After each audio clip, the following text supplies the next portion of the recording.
Thank you. My question is for the gentleman from the Wildfire Service. Forgive me, I forgot your name.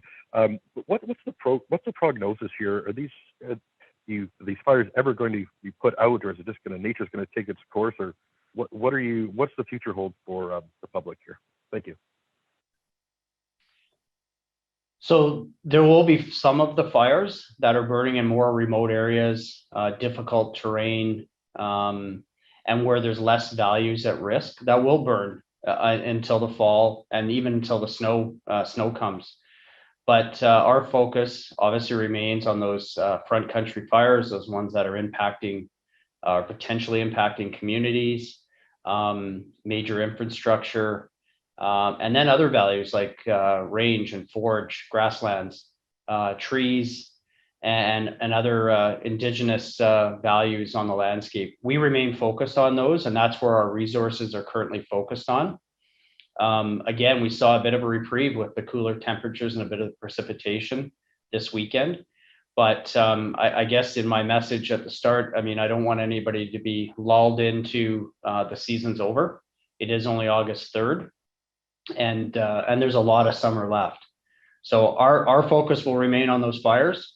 Again, if we continue to see the downtrend and new starts, we'll be able to keep our resources focused on those existing fires rather than having to pull them away to new starts. And so, yeah, that's going to remain our focus to make sure that we're tackling those incidents that have the most impact potentially on communities and other values, and some of those more backcountry fires will likely remain burning until the winter. So, did you have a follow-up? Sure, please. And forgive me for being specific, but there's Thomas Creek and the Inkimi Creek fires in our coverage area. So those ones are obviously very visible front country fires. What's the prognosis for two fires like that? Are they going to be waiting until the winter comes, or if things work out, can you put them out before then, or how soon? Yeah. So obviously I can't predict, and you realize that I can't provide a date. Obviously those are some of our priority fires, as you mentioned, because of their proximity to communities, and we continue to have resources on those fires because of that. Our tactics will obviously, in those specific cases for those two fires, will remain focused on protection of the community and then outwards from the community into more the crown land and where the timber is.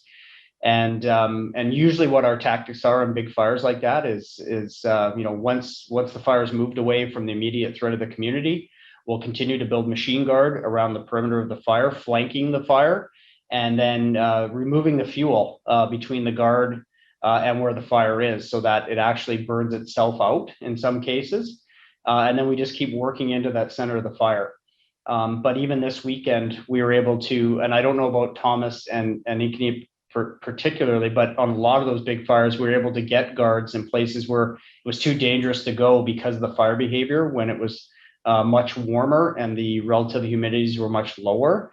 So we were able to make some good progress, but those, if for me to predict the exact date would be foolish. However, those do remain a priority for us, and we'll continue to see crews working on those as long as they're a threat to the communities in the South Okanagan.